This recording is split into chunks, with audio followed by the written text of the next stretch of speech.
Welcome to the Circularity Edge podcast, where we discuss the latest news and perspectives on the circular economy and issues relating to social, environmental, and economic sustainability. Join us every week when we discuss what's needed to create a sustainable, circular economy worldwide. Now, here is your host, Ken Alston. Hello, I'd like to welcome you to the Circularity Edge podcast. This is Ken Alston, and as you probably know, I was one of the first people to bring the ideas of circular economy into Latin America and the Caribbean, from Peru, Brazil, Aruba, Mexico, Bahamas, Panama, Chile, and most of all in Colombia. And speaking at various events and with companies in Bogota, Cali, Barranquilla, Medellin, my favorite city in Colombia. And today I have a guest who's talking about Colombian coffee. About 5 years ago, just as a little bit of background, I was 6,600 feet up in the West Indies picking coffee beans and learning about coffee roasting and the whole process that goes on with that ubiquitous drink that we have, that we all take for granted without really realizing everything that goes on behind the scenes, all the growers and the pickers and everything in between. And so we're going to go a little bit more in depth today about all of that good stuff. So hopefully you won't just think of a cup of coffee as just something you have to perk you up in the morning, but you'll understand a lot more about the background. And to do that, I have a guest today, Josh Ziegelbaum, who's the Director of Investor Relations for the Legacy Group. Welcome, Josh. Ken, thanks for having me. It's great to be here with you. Hey, I'm very happy to be talking to you. The company you're working with has just launched a new coffee in the US. I believe it's called Abira coffee. Is that right? That's right. So Legacy Group, we're a private equity firm and asset manager, and our flagship portfolio company is Green Coffee Company, which is Colombia's #1 largest coffee producer. And we just launched Abira, which is Green Coffee Company's roasted coffee brand in the US. And tell us a little bit about how did that name come about? I believe there's a story behind the name even. There is. So native to our coffee farms, the Barranquilla bird symbolizes our commitment to preserving Colombia's natural beauty. The definition of Abira I have right here as well, which is pretty interesting. While you're telling us about this, I'm just in the middle of, just so everybody knows, I'm actually brewing a cup of Abira, the dark roast, right now. And in a moment, I'm going to pour it out and have a tasting session here with Josh. Yeah, so Abira means the god of creation in the natives of the region where we grow our coffee. And we bring Green Coffee Company's coffee full cycle with coffee grown at our farms, processed in our state-of-the-art facilities, and now roasted in the US. And it's available to the public, businesses, and retail partners through North America currently. So the reason, I've been following the Legacy Group for a while and what you've been up to, and there's a lot in your story about sustainability and circularity, and these are important topics these days. Tell us a bit about some of the industry-leading sustainability practices that the Green Coffee Company uses. Sure. So coffee in Colombia is very much a fragmented industry with antiquated practices. And what we're doing is we're really revolutionizing that and changing the way in which coffee is produced, the way in which people are treated and employed. We have over 400 full-time employees at Green Coffee Company, and even more than that working with us now during the primary harvest. And we pay formal employment, we pay into pensions, health insurance, time off, and provide fringe and benefits to our full-time workers. This really is just not typical to how things are done in Colombian coffee. It's very much informal, and people are typically paid cash and not in the means by which we're doing it. So we're lifting up the communities and where we operate through equal and fair employment with really kind of first world practices there. From an environmental perspective, we reduce waste and water at our wet mills. We reduce use of pesticides. We monitor weather patterns at the farms and use advanced screening technologies for that. We have a fully automated wet mill, or two of them now in Colombia, the most sophisticated wet mills in all of Latin America. And we're really just kind of revolutionizing the way in which coffee production is done, the way in which people think about it, We provide single origin coffee here through our roasted channel in Abira, and it's definitely a specialty coffee product and one which we're proud of. So I know when I was, up there in the Andes, and I was picking a few beans, and I think I sent you a couple of pictures of me from that time, just by way of introduction of myself.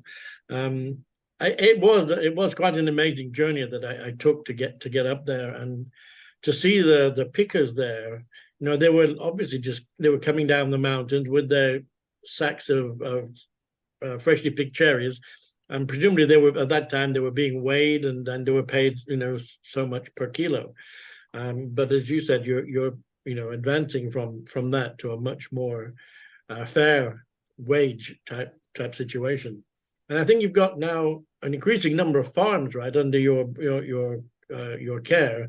I think it was, last I looked, was something like 27 farms. That's right.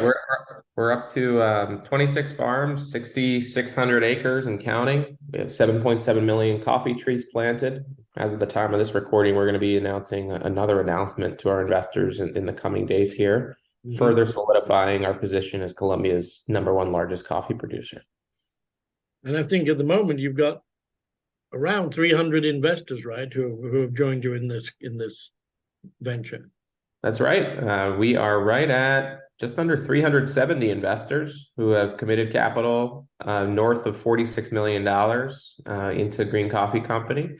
We focus on accredited investors, primarily in the US, but we have investors all over the world. We're currently in the Series C funding round for Green Coffee Company, accepting commitments from investors. We have a $100,000 minimum, and our investors are incredibly excited about the growth plans of the company. We're expected to either sell or, more preferably, conduct a US IPO to exit our investors with a target year of 2026. So we have investors in a private company with the goal of making that a public company and unlocking significant value. We're forecasting an 11x net return on invested capital here in the Series C funding round for our investors. Well, and that's a really important set of statistics there, because I've been dealing in sustainability and circularity for a long time now, and the myth is that the sustainability costs you money, right? And here you're practicing among the most advanced techniques, including, as you mentioned, the digital agronomy and monitoring your crops in ways that haven't been done in the past, and you're still forecasting excellent returns for your investors. And so I think this is a really important message, that you can do the right thing and have a good sustaining business as well.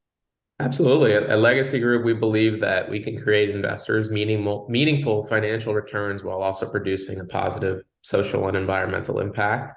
And it's something we're very proud of, and we take care of that at the day-to-day of our portfolio companies, such as Green Coffee Company, and we implement what we say we are going to do. And we have an entire investor presentation on impact, like an entire sustainability deck for anyone that's more interested on that facet of the business. It's definitely an impact-oriented investment, and kind of circling back to the circular economy point that you had, and in our Series C round here, a new vertical that we're building out for our investors would be the monetization of coffee byproducts, or cascara. We're looking at ways in which we can monetize the waste of coffee production and create another revenue vertical. So we're the alcohol distillery side of things.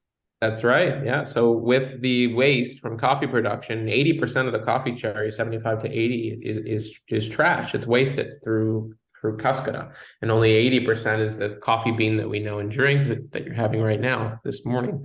And with that waste, we can create ethanol and ultimately branded spirits such as vodka and gin, and create a whole nother revenue vertical for our investors. And that part of the business is expected to grow to produce just about 50 million in revenue in 2026, which is about 20% of the company's revenue that year. I think the numbers I saw were like 12,000 liters a day target production. Yes, that's right. Now, as well as that, you have an awful lot of trees in those farms. I think you mentioned 7.7 million trees, was it? You mentioned, and you're adding more all the time and reforesting. Tell us a little bit about sustainability of the Of course. So we have a nursery on site at our facilities in Colombia, and through those nurseries, we employ heads of households, single mothers, and we have many of them in leadership roles, and they head up our initiatives there for our coffee tree planting. We're planting millions of trees, and we're improving land that we're acquiring. So we'll buy land that either has existing coffee and there's a value add component where we could add additional trees and plant them.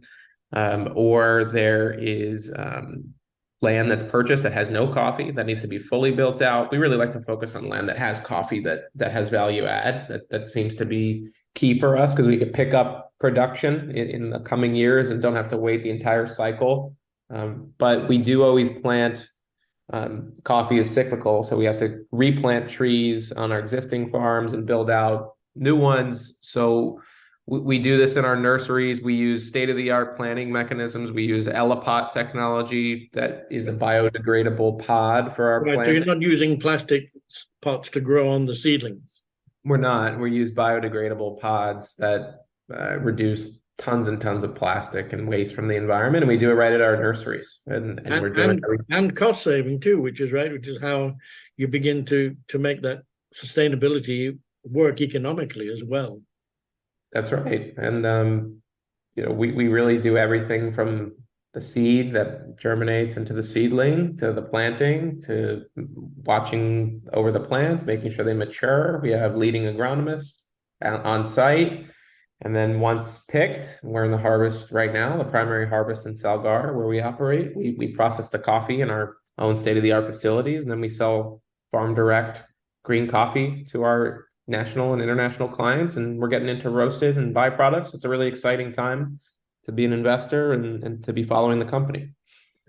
Well, and you're moving up the value chain, right? So it's not only about growing the beans and selling the beans, which is obviously the first stage.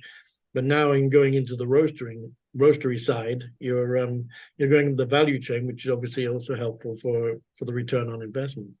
Absolutely. Yeah, there's much more margin to be had getting into roasted, and we get away from the volatility in commodity markets that we see in green coffee. So it makes a lot of sense. We could make more money per pound, and we could have smoother revenue and smoother profitability in the roasted channel. Now, tell me a little bit about the 4 roasts that you've got. I've got the dark roast here, and I've literally just poured myself a cup, and I'm going to be having a sip. My first batch arrived from my order just a couple of days ago. So here we go. I'm going to have a taste with you. So we have 4 current coffees launched through the Abira brand. One is the Estate Blend. It's a medium roast, which I have right here in front of me. That's what I had this morning. I think you may have had the dark or the bold. I got the dark, yeah. Mm-hmm. Yeah, so we have a bold choice as well, which is darker and richer, of course. And then we have a light roast for those that not so into the dark and want a smoother coffee. And then we have a decaf coffee, which is a medium. So it's essentially a decaf version of the Estate Blend, which is a little bit lighter, and of course decaf for people such as my wife who do not want to have caffeine but want to enjoy a good cup of coffee in the morning. Yeah, we had to get a jolt to get the podcast going today, right? That's right. Well, I have to say it's a very smooth taste. I get a very oily and nice, pleasant oily taste on my palate as I at the end of the drink. I don't know whether that's in tasting terms something that's being aimed for. In long ago, I was a taster in the food and beverage industry, but not in coffee. So it's my coffee vocabulary isn't very good for tasting. What you're describing is pretty typical for a bolder, darker coffee, such as the one that you're drinking. You wouldn't so much experience that with the medium roast that we have. It's right. More of like say like a lighter body to it for sure than you'd find with the dark. I'd encourage you to try the other ones when you have yes, I will. I'll go on and try the others. I thought I'd get the full test to start with. Yeah, that's right. And I heard your CEO talking on one of the investor calls that's online, and I have to say it was very inspiring to hear about the positive impact that's being made, not just being less bad and not being as bad as the next person, but actually moving ahead into the positive territory and making things better.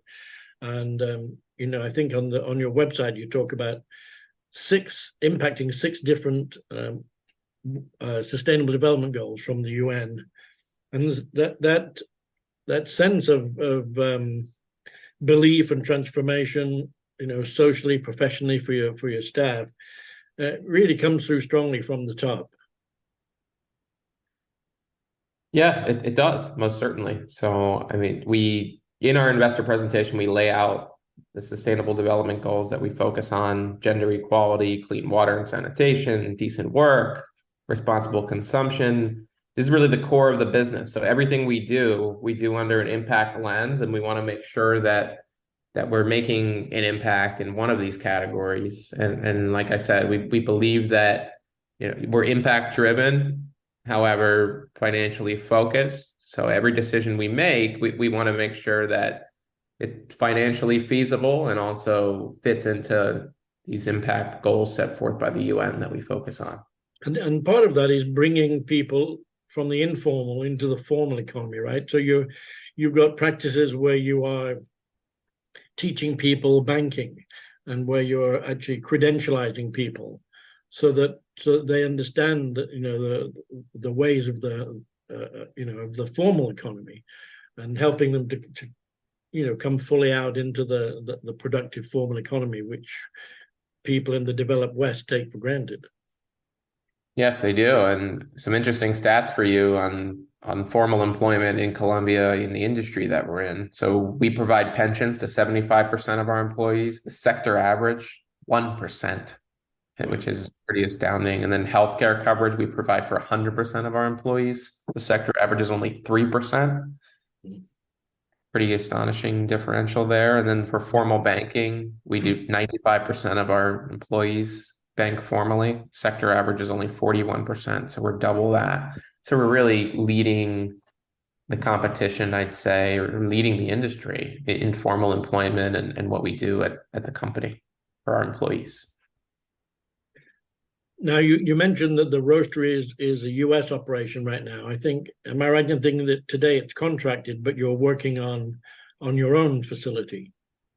Yes, that coffee that you are drinking today is fulfilled through a third-party roaster in the United States, and it was roasted very fresh within the last month or two. We're building out a US-based roaster, our own proprietary roaster, with the proceeds of the Series C funding round. We expect $15 million to be deployed to build our own proprietary roaster that is capable of doing over 30 million pounds of roasted coffee a year at full capacity. We expect to open our first facility in 2024, and it'll be fully automated from roasting to grinding to packaging. And in 2026, our forecasted exit year, we expect over $200 million of revenue from the roasted coffee vertical, and to really transition all of our sales from green into a roasted model. Well, at the end on the podcast, I will put a link to your Abira site there, so people can click through and find out more about it, and hopefully enjoy a morning roast from the Green Coffee Company. What else would you like us to know about Abira and Green Coffee and the things that you're up to? Well, I would encourage your investors to follow our newsletter, get in touch with us. I would love to speak with you individually about your needs and have you kind of follow the narrative and the growth of the company. We have a regular newsletter that goes out every week, and you could subscribe to that on our website. So perhaps we could link to our website at the end here as well. On Abira, I have an interesting promotion for your listeners here on the podcast, which we will link these codes in the show notes as well as the Abira website. But we have a promotion for buy one, get one free, and another for first 3 bags free on any subscription option. We have the Abira coffee available through subscription. So we'll definitely link those promotional codes for your listeners here, as well as a link to the Legacy Group website, so they could follow us and follow along on what we're doing and learn about what it takes to become an investor in the company. And it's interesting that you're taking those. One of the elements of circularity is this idea that we get rid of the concept of waste, right? That we don't even think about waste anymore. And you mentioned how a large proportion in the current coffee production, a large proportion of material is wasted, and now you're going to be using that as a new input material to a whole different product line. And so I think that's another important concept, I think, for people to grasp, is this idea that you're not only thinking about coffee and doing the right thing for the workers and doing everything you can to make that sustainable and circular, but you're moving that into not just trying to sell it to somebody else and hope somebody wants what you have that's currently wasted, but you're taking the initiative to actually invent a whole new line. There's innovation going on. It's an interesting point, and I couldn't agree with you more. We're literally creating revenue out of waste or out of trash. And the coffee cherries begin to ferment within 24 hours. It takes significant capital investment to scale what's needed, and we have that capital. We have the sophistication. We're building a distillery on site at our wet mills in Colombia so that we could literally process ethanol immediately after the coffee is depulped. No one else is doing this at scale that we're aware of. We want to focus on spirit production first. It doesn't face the same requirements of products like teas and cosmetics that Caspera has been used for in the past. Being the largest producer in Colombia, we have millions of pounds per year in free waste that we're going to use to untap the potential of the coffee cherry. One of the other things I saw in the presentation was the whole question of the devaluation of the local currency, and how important it is to get the economics right here, and getting out of the commodity business is a really important part of what you're doing. Yes. Right now, Colombian peso per US dollar, it's hovering somewhere around 5,000 to 1. When we started this project back in 2017, it was under 2,500 to 1. Even in the last 6 to 12 months, we've seen a big rise from 4,000 to 5,000. What that means is every dollar invested and deployed can buy more assets in Colombia. We're accepting commitments in US dollars, issuing equity in the US to our investors. With that capital, we're buying more land. It's stretched further. And what's interesting about coffee, it's a commodity that's sold globally in dollars.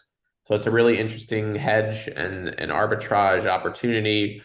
As the Colombian peso and the US dollar go closer to historical averages, we can recapture value as well with the exchange rate differential.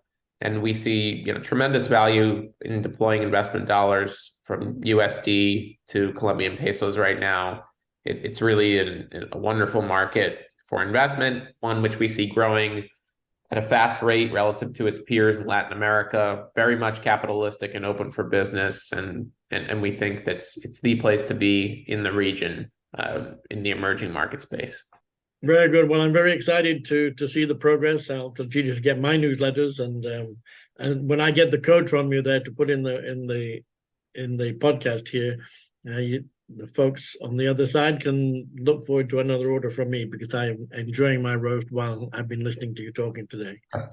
Thanks, Ken. Yes, please, if you'd like to learn more, connect with us through Legacy Group, legacy-group.co. We can also purchase Abira coffee one time or through a subscription at abiracoffee.com.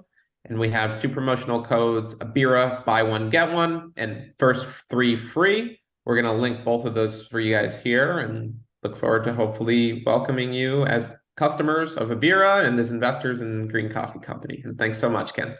You're very welcome. My pleasure. You've been listening to the Circularity Edge podcast. Be sure to subscribe on iTunes or Google Play to get new, fresh weekly episodes. For more, please follow us on Instagram, Twitter, and Facebook, or visit our website at www.circularityedge.com. Until next time, buy circular.